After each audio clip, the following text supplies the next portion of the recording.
感谢巨港 Metropoli 新闻的各位观众们，仍然和本人 Fiana Huang。为应节即将在Kemarau岛举办元宵节，各种准备工作已经全面展开。此元宵节庆祝活动于2025年2月10日提前举行。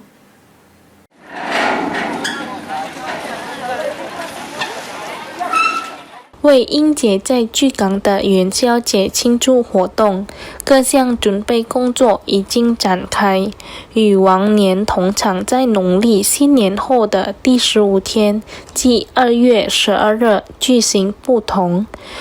组织者决定在庆祝活动提前2天，定于2025年2月10日星期一举行。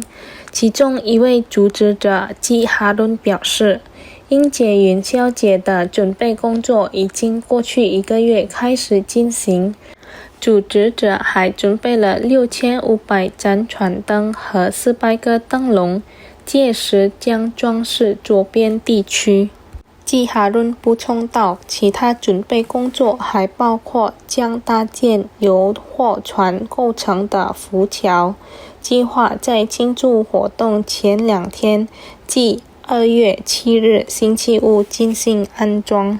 随着准备工作几乎完成，预计在Kemarau岛的元宵节庆祝活动将顺利且热闹地进行。Cap Gome mengalir ya. Persiapan sudah kita lakukan 1 bulan yang lalu. Mulai dari pembersihan, kemudian pemasangan lampion, kurang lebih 400 sampai 500 buah, kemudian lampu seri.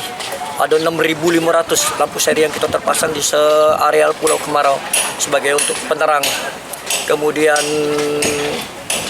buat lapak-lapak orang jualan dan masih banyak lagi. Terakhir nanti puncaknya tanggal 7 kita mulai pasang ponton penyeberang yang menghubungkan PT Bogasari ke Pulau Kemarau tanggal 7 pagi. Mudah-mudahan sekitar jam 9 sudah terhubung.